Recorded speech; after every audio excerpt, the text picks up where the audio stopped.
Hello, it's Kim.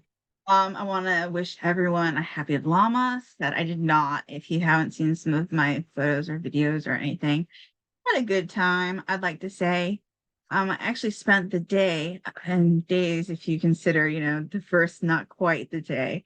I usually celebrate on the first, although calendar said second. So I'm like, let's make it a week. So I had brownies that I had brought to archaeology. It was a dig. It was usually on Tuesdays I'm at the lab, but this was a dig week. So I made a full circle. It was really interesting, and it has been a weird and amazing journey, like of the soul, like the last month or so, I would say. I mean, like really dark stuff, and yet coming out of it, really like great stuff coming out. I'm always like one of those people you don't have to suffer to like grow, but I sort of did. So I mean, I'm still like having some, I don't call it issues. Like it's not me that's having the issues. The fourth grandmother is alive. I know that I had put at different places that I didn't even know. I know that she went to the hospital. Her family is keeping her from me, I guess you would say. I have no knowledge, and the friend that she sort of secreted away, I'm in contact with him, but he also doesn't know. So I'm giving him as much information as I can because he's in a great deal of pain. This is his friend of 50 years, and he doesn't know either what happened. I was just the grocery girl who came in. So it's not like it's like 50 years, although I still have quite a deal of pain because I'd like to know what's going on, what's happening. Is she being abused still? Things that I had set in motion, I'm hoping are still in motion. Can't Told you can't save the world, but I do believe that you can help for as long as you can. And if it's just for an individual person, it's worth it, even at the cost of the pain to yourself. It was very painful thinking that she was dead. It was very painful knowing that she's alive. It might actually be worse. So, I mean, like, so that's like when I mean, like, like journeys of the soul, things that we have to think about. What is it going to be like when I'm aging? What are my friends going to be like when I'm aging? And vice versa, right? So there is a lot of stuff, you know. I am excelling in archaeology. I have to say, I'm going to say that I am becoming part of a team and, being recognized. But at the same time, I have never encountered so much sexism. And like the actual female archaeologists either are able to ignore it because they're younger and maybe they just don't have that. Maybe if you're, professionally getting paid for it, you don't get it as much. I don't know. I have gotten a tremendous amount, both as the editor of the ink and also at digs. And it's not with my usual crew. Like my usual crew, MHG, I will say is spot on and should be the standard everywhere. Just saying. So if I ever complain, unless it's like a personal beef, like it's not them. Um, so I was with them this week and it was so much better. There is still some sexism by the volunteers.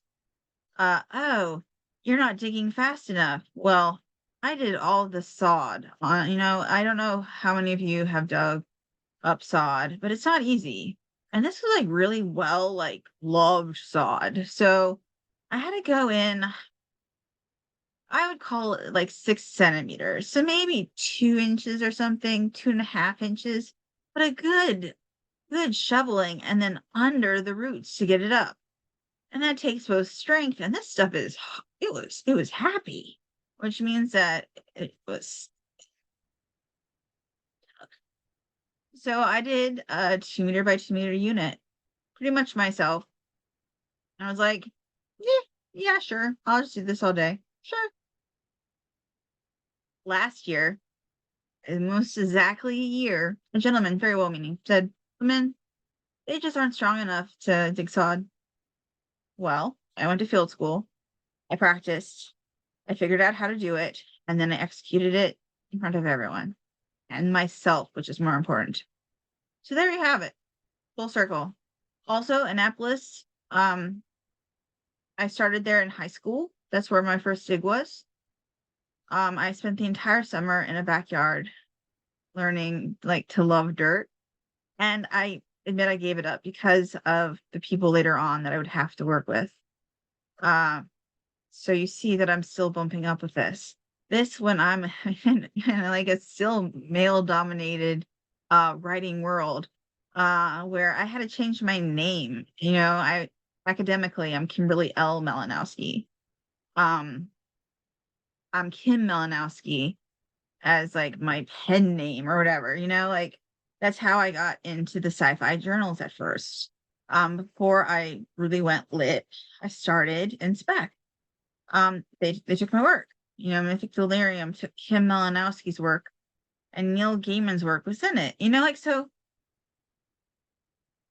um Kim got a lot more recognition than Kimberly at the time. And that was just the way it was. Archaeology was the same. And with the wrong people, archaeology is still the same. So the lesson is know who you're with. Don't take it inside like I did. I did. I took it inside for quite a few days. Like, I don't understand why I'm so negative. I don't understand why I'm so unhappy. Oh, it's got to be, hormones. Oh, it's, well, some of it's dehydration. A, yes, okay. Some of it is just taking in negativity. You hear stories about women being bad at archaeology. And on day 3, what are you gonna feel? If you're a woman, if you identify as a woman, eh, you know? I was like, "Did you forget your audience?" But that is in the past. I have learned from it, you know? I'll remember it. I know, like, I forgive very easily, but I will tell you that I do not forget. I do hold grudges, I admit it. That is, like, the one trait that is, like, not like all Kim is all nice and Pisces and, um, I do hold grudges, but part of the grudge is that I remember the pain. And I remember it. I acknowledge that I forgive you. But I'll remember that you could hurt me again. And I learned that in childhood and various different places. And so I'm like, well, come to the table. We will talk. We'll be cordial. I'll forgive. But like, I'm not going to just like sweep it away. Okay. Now, I always give like the state of the um, Kimberly, depending on who you want to identify with, right before, and then I timestamp it because I want you to know like what energies like I personally am dealing with and I'm trying to get away from so that, we have a reading for, more of a collective, It's really for the Terra Nova Lyceum, but really, if you find this, please, and I resonate, this is public. So, come to the station and come to, TNL. I can't always say the word, the Terranovilium, because I admit that I didn't that was not my idea. I would have been like, "It's just TNL," from the very beginning. Because I really have a hard time pronouncing it. Okay, gonna go through the decks because I'm probably gonna forget. We have the Tarot of Cats. And, like, all of these were or what I call the cheap decks, so they are wrong. Um, do not buy cheap decks. Just save your money and buy the real thing. My I learned, okay? I learned the hard way. I got a lot of new ones. Like, they don't have guides. They don't have some of them don't if you watched, one, like, 2 times ago, you know that I do not have the seed card, number 1, which would be the Fool. So, um, and this is Journey of a Lonely Soul oracle cards. No, it says deck. I have the deck. And it also says guidebook, no guidebook. So that means we do intuitive, right? works just as well. Mystical wisdom. I really like the art. I legit cannot afford this. If I did not. There is a guidebook. I mean, like if you can call it that, but it's papers, so you know that it's super in depth, right? Um, yeah. Every so often I will go to it. I don't know if I will this time. We'll see how things come. But yeah, those are our three. All right. So we begin with the King of Wands and the Cat Tarot. I always sort of associate the King of Wands with it is, past the 10, which is sort of like completion. This is sort of like mastery of creation, of manifestation. It's upright. So it's not only like I don't want to be like, if you get this inverted, it is not good. But like it's like even more, like it's like magnified somehow, empowered. And like this is like sort of like I feel like our gumption. This is like what we want to hold as ourselves right now. We are, the master creators. And don't think that king has to be gender based. You can hit master instead, or mastery. You could say mistress, or you could say pick your own word that means strength, okay? And really good at something. All right. Master creator, able to go and manifest, able to create their dreams and into reality, transforming. And this can even be going through a complete and total transformation and having come from it. You go from a chrysalis to this. Okay. And obviously this is a cat, not a butterfly, but we're gonna go with the, Kim's metaphor. Okay, so that is sort of our energy. I don't have like a Celtic cross. I have an intuitive tile. Now this is also the one, the Knight of Wands. So knights, I'm trying to get it so that it shows up. Knights typically sort of are the dashing, run into things, go forth. And like the Knight of Swords is very much the go, right? The Knight of Wands is a little bit more laid back. All right. Instead of like going out there with the sword and fighting and going into duels and dashing and like, yes, I'm going to do this. It's sort of like, I feel like it's a softer version of that. I'm going to manifest this in this way, knowledge of how exactly to do it. So if this is, like us knowing and being in our mastery, this is, going forth and knowing how to do it. So it's pretty cool that they come out together. And believe me, I shuffled. I was very concerned. I was like, oh no, all the wands are together.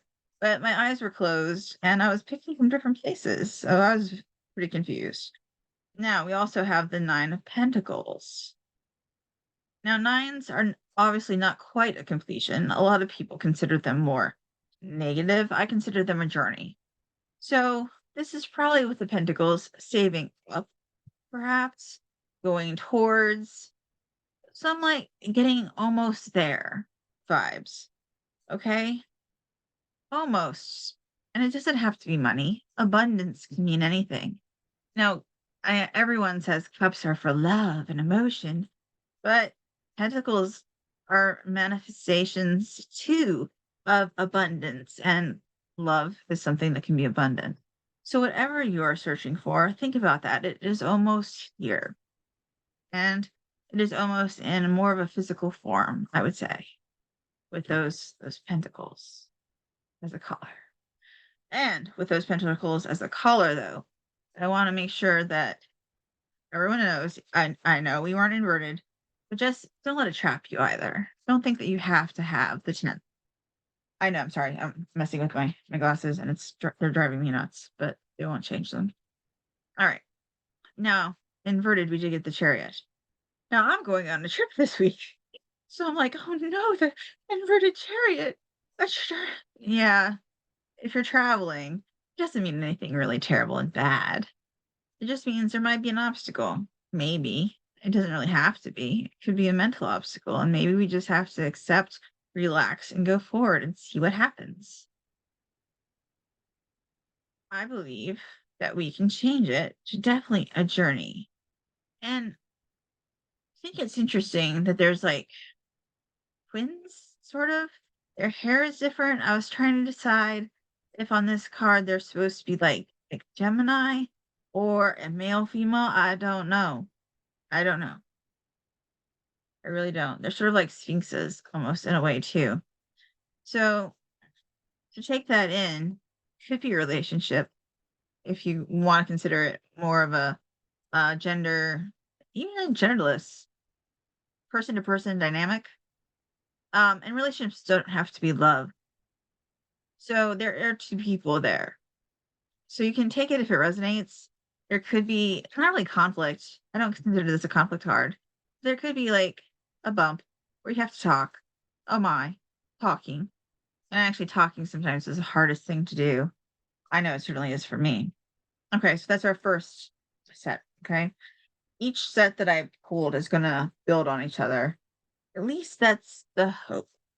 Okay. Now the next. I have no idea. I could probably look these up, but I chose not to. The Journey of the Lonely Soul. Okay. So we have 8, Garden of Bones. And the goth in me is sort of like, well, we're looking at a Garden of Bones. So we're looking at what? Well, you can say that you're looking at like a cemetery. You can say you're looking at the self. You can definitely say that Kim was on an archaeology dig and we didn't have any human bones. But I'm like, so like if you sort of like think of all the different possibilities, this is going to be different for each person. What are you dealing with? Is it an emotional sort of garden of bones? All those old things in the past that are buried sort of beneath us, in us? And do they bring up anything? Are we carrying anything? Do we want to carry ancestors or ourselves and maybe we do. Some of us want our ancestors carried on our backs that we can keep going forward and they'll help us. And some of us want to, tear that ancestry away and say no. It just depends on the person. So this is a personal card that, you have to decide which way. I cannot do that for you. That has to be like one of those personal things. And you don't have to choose. You can just say, I have this garden of bones. Yeah.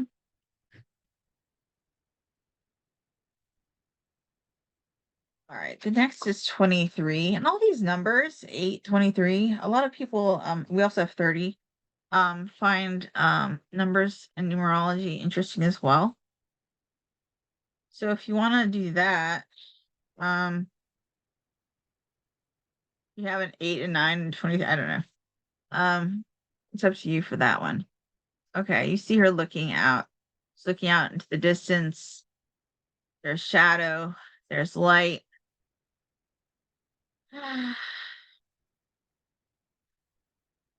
But she's sort of going into darkness with the title Twilight Debutante.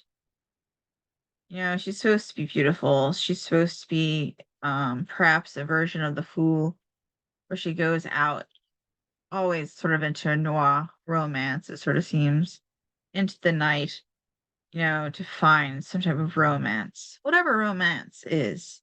I believe every poem is a love song, and a lot of my poetry I write is about atrocities. How can that be a love song? And yet, the person is putting their soul into it. The same thing is here. She's going out into romance, into love, into objectivity and being the object, and still somehow it is an incredible love song. And like romance can just be that she believes in herself and is happy with it. And this she can, of course, be a different gender. Again, that is sort of up to you for your ideas. 30. Solace in the Secluded Garden. Now, this one, I must say, probably is suggesting giving ourselves some rest and some peace, a bit of respite, not necessarily going off on our checklist, although I'm guilty that I always have a checklist. Today it's just not as full. So, going off, giving some space, having some fun, even if that fun is just like a relaxing sort, not going out into adventure, not challenging ourselves too much. We've had that. Now just recovering and reclaiming ourselves. Sorry, they all fell. All right. Here, I actually drew this card last, but it's on top of the pile. All right. Potential. Think big for your future. I believe that this is what we can all do. Big means something different for everybody. I don't want to say that you should limit yourself at all. I also don't want to say that you have to stretch yourself until you break. Everyone has something they need to do and a purpose that they both serve and want to do. My cousin wound up being happy enough, at Taco Bell. She had friends there. She got to talk to lots of people, meet different interesting people.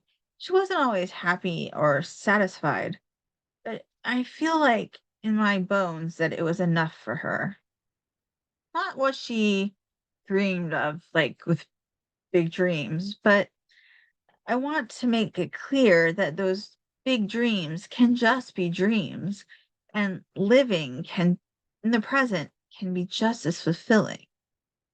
I have to make that note because I tend to live in a projected future where I am the Nobel winner. And to me, that is how I manifest. It's not how everybody else is. Everybody doesn't have to do that. There's no reason to. You do you. But dream big, whatever that means to you. So if you want a garden, have a really good garden. If you want, I'm actually going off of like what friends have been doing. If you want to read so many books, do it. Dream big. It doesn't have to be, I'm going after the Nobel Peace Prize and I am going to save the world. And I mean, like, you can do that in your free time, but you know, whatever it means to you. Leadership. It says set your goals. So it's both leadership for you and also leadership for others. And leadership does not mean dictatorship. It can be in any type of relationship, career, anything.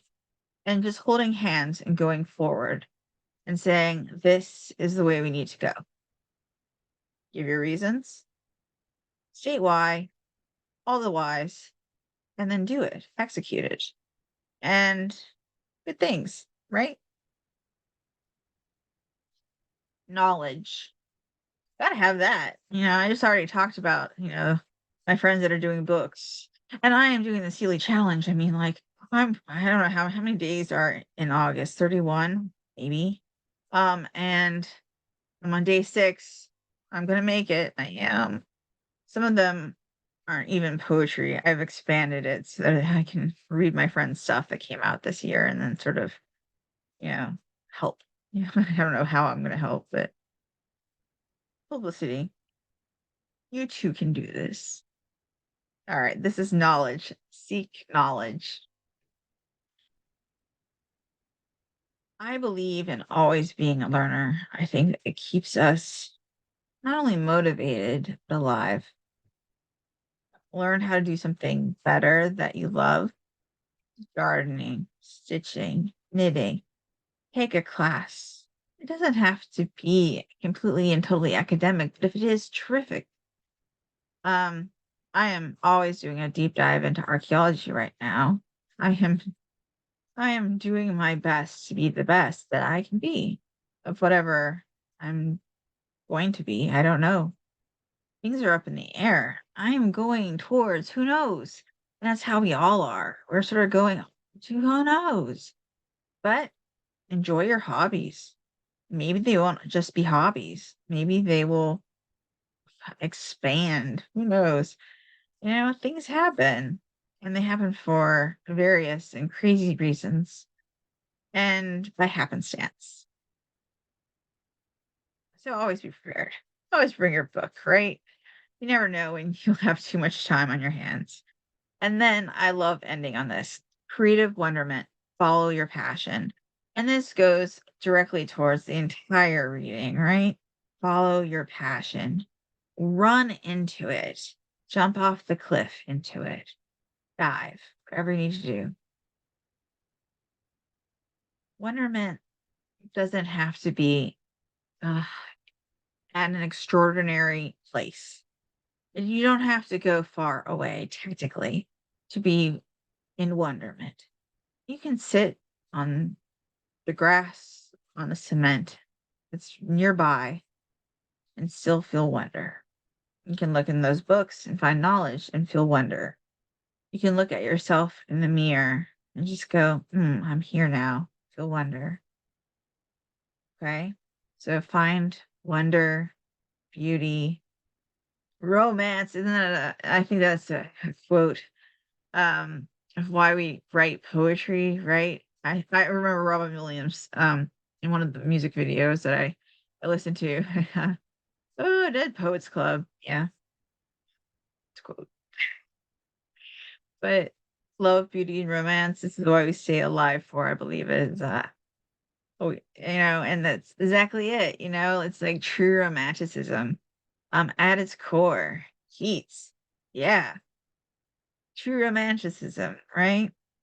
Go out there, enjoy life as much as you can. Be in awe and wonderment and love and be in wonderment of yourself. You are amazing. Um, just keep remembering that you are amazing. No matter what happens in life or who says what. Tell yourself that in the mirror, in the Zoom, and say, I am amazing. Have a absolutely wonderful week. Yes, this is for August 5th, 2023. I should say that, but it is forever if you find it. Take care, be well. So it is.